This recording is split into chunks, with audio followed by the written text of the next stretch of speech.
I can't help but feel that this man isn't in the news nearly enough. I mean, I understand he's old news by this time. Very old, like 62 years old. Uh, but this man, Jack Thompson, is the single greatest comedian of all time. I cannot, I can't stress that enough. He's actually funnier than George Carlin or Cheech and Chong or every all the great comedians in the world. This man is funnier than. Now, I did not mean to click on that, but there is a close-up of his face. It's very funny, actually. He kind of looks like Richard Gere, or was it Gene Hackman? I'm not too sure. Um, Anyways, he's an American activist and disbarred attorney, meaning he no longer practices law, based in Coral Gables, Florida. Thompson is known for his role as an anti-video game activist, particularly against violence and sex in video games. He must have hated Wii music then. That was full of violence and sex. I will never say that again, by the way. That was bad even for me.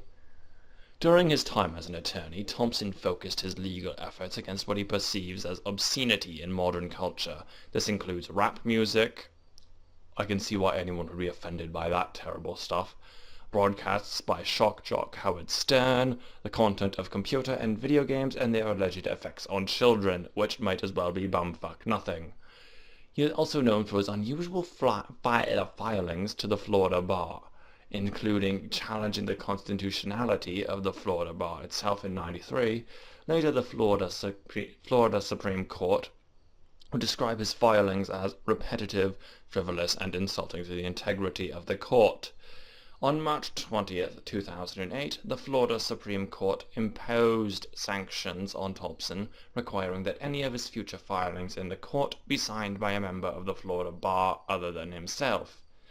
In July '08, Thompson was permanently disbarred by the Florida Supreme Court for inappropriate conduct, including making false statements to tribunals and disparaging and humiliating litigants. Now, we all know why I'm here. Let's see what we can find that he's tried to pick fights with. Ooh, Grand Theft Auto, Mortal Kombat. I think I'll go the obvious route. In February of '03, Thompson asked permission to file an amicus curiae. I've actually never heard that. Brief in the Ohio case of Dustin Lynch, who is 16, who was charged with aggravated murder in the death of Jolyn Mishny? Oh, I can't even pronounce that surname. Lynch was obsessed with GTA 3 when Judge John Lon... I'm sorry, I can't... Oh God, that name. That surname. That just does not happen in the real world. Ruled that Lynch would be tried as an adult. Thompson passed a message from Mishner's father to the judge, asserting that the attorneys had better tell the jury about the violent video game that trained this kid and showed him how to kill our daughter, Jolyn. If they don't, I will. Right, because it was just as easy as pressing the circle button. Up, down, left, right, B, A, start, select. That's how he killed her, with the Konami code. Asserting that in a motion sent to the prosecutor, the boy's court-appointed lawyer, and to reporters, Thompson asked to be recognized as the boy's lawyer in the case. However, Medina County Prosecutor Dean Holman said Thompson would be faced with deeply conflicting interests if he were to represent Mr. Lynch, because he also advised Mishner's parents, claiming that delays had weakened his case. Thompson asked Medina County Common Pleas Judge Christopher Collier, finally a normal fucking name, to disqualify himself from presiding over the case because the judge had not ruled on Thompson's request for 2 months.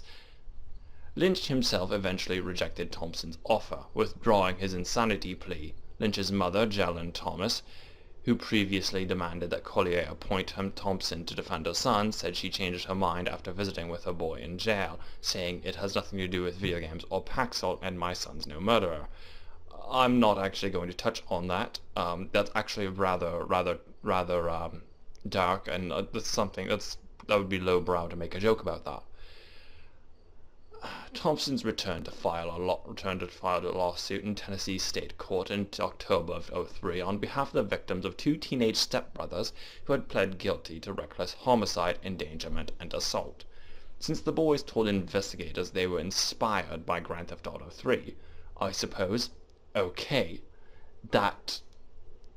I guess you could blame the game because they said that gave them the idea. Thompson sought $246 million in damages from the publisher Take-Two Interactive, along with Sony Computer Entertainment America and retailer Walmart. Right, because I suppose Walmart sold them the guns. Actually, that's rather plausible, knowing the United States. The suit charged that the defendants knew or should have known that the game would cause copycat violence. Actually, I'm going to go on a limb here and say I've never wanted to attempt something I've seen in a video game. I've never wanted to go out and say, man, I should go out and stomp some Goombas. Or I should just... Fuck it, I'm going to stand in narrow corridors and place bombs everywhere. Or I've got an urge to go in that rather scary-looking cave armed with a sharp, pointy stick and a hunk of wood. I might find a slingshot in there. I've never been tempted to do any of that. On October 22nd of '03, the case was removed to the U.S. District Court for the Eastern District of Tennessee. 2 days later, the plaintiffs filed a notice of voluntary dismissal, and the case was closed. Thompson was involved in another... Actually, that's getting rather boring. I thought that'd be a little more interesting. Oh! Thompson once reported that he had videotaped a Miami Best Buy selling a copy of Grand Theft Auto Vice City to his son, who was 10 at the time. In a letter to Best Buy, he wrote, "Prosecutions and public relations consequences should fall on your Minneapolis headquarters like snowflakes." He eventually sued the company in Florida, arguing that it had violated a law against sale of sexual materials deemed harmful to minors. In January of '05, Best Buy agreed that it would reinforce an existing policy to check the identification of anyone who appeared to be 17 or under and tried to purchase games rated M for mature audiences. No law in effect at the time prohibited selling M-rated video games to juveniles.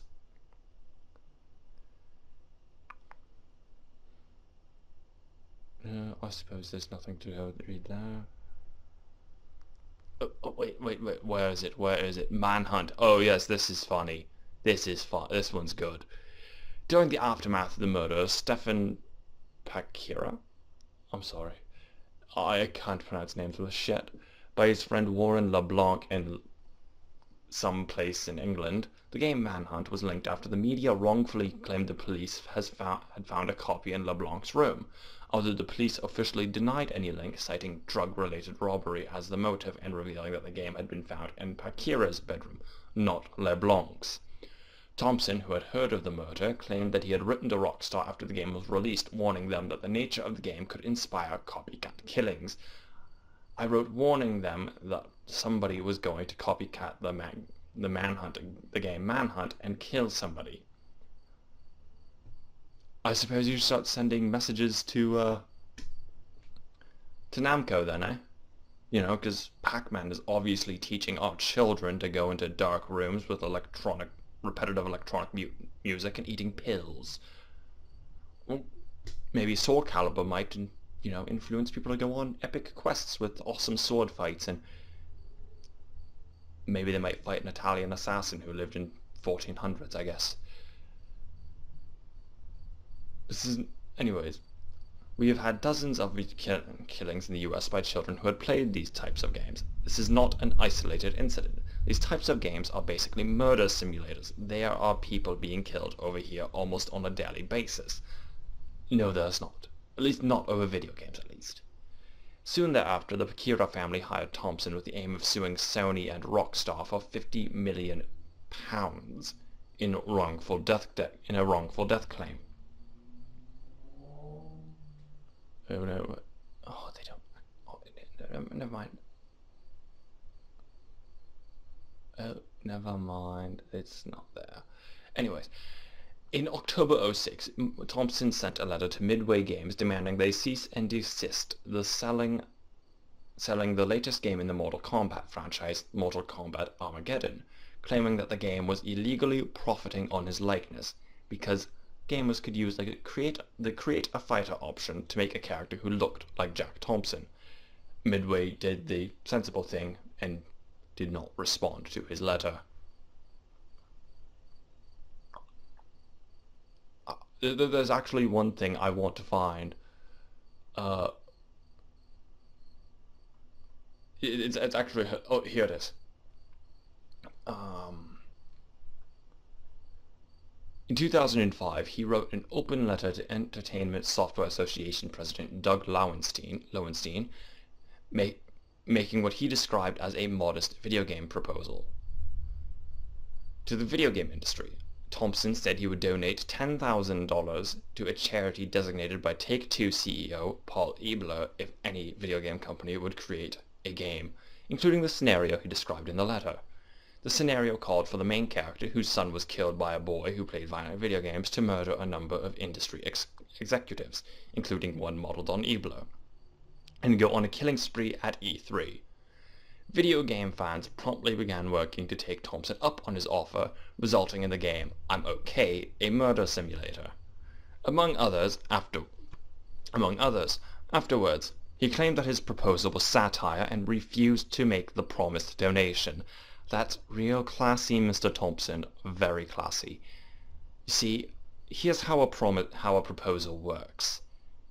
Somebody does what you want them to do, and then you follow suit by keeping true to your word. You don't... See, they did what you wanted.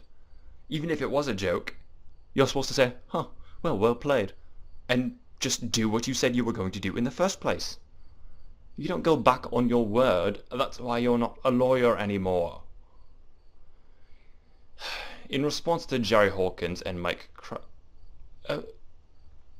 Kralik, the creators of gaming webcomic Penny Arcade and of the children's charity Child's Play, stepped in to make the $10,000 donation instead, writing in the memo field for the check for Jack Thompson because Jack Thompson won't.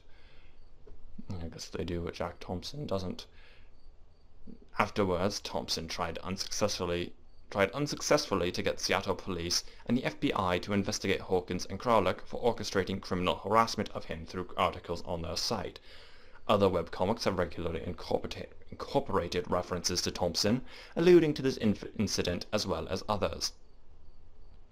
In 2006, two Michigan gamers began a project dubbed Flowers for Jack, soliciting donations to deliver a massive floral arrangement to Thompson's office. The flowers were delivered in February along with a letter aimed at opening a dialogue between Jack Thompson and the video gaming community. Thompson rejected this overture and forwarded the flowers to some of his industry foes with such comments as, "Discard them along with the decency you discarded long ago, I really don't care, grind them up and smoke them if you like." Oh, that's real classy. That's grade A stuff there. Way to go, Jack. And you want to know why nobody likes you? Gamers have responded to Thompson's attempt to link the Virginia Tech massacre. I'm sorry, you do not do that. Counter-Strike had absolutely nothing to do with that. The perpetrator of the Virginia Tech massacre was a lunatic. Video game websites and young gamers on internet message boards teemed with anger at what San Francisco Chronicle reporter Peter Hartlaub called his serial misstatements, in some cases linking to YouTube videos of Thompson and dissecting his claims point by point.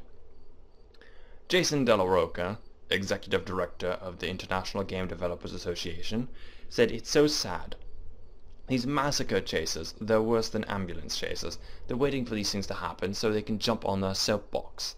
In response, Thompson referred to De La Roca as an idiot and a jackass, paid not to connect the dots, connecting shootings to video games. Of course! And compared himself to people who warned that the government should be more concerned about terrorism before the September 11, 2001 attacks. According to De La Roca, Thompson then challenged him to a series of gaming debates. Oh, I suppose at least he's not like, Uwe Boll, who would, you know, challenge his critics to boxing matches, and then if they actually agreed to it, he wouldn't show up, claiming that they would each make more than $3,000 per event, when De La Roca suggested that neither he nor Thompson accept any money for the events. Thompson refused.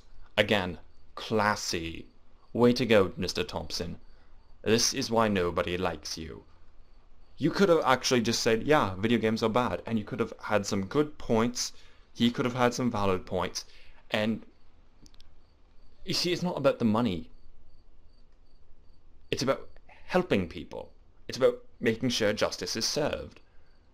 It doesn't matter what you believe is justice, so long as what you're doing is what you believe is right. Oh God, what else is there?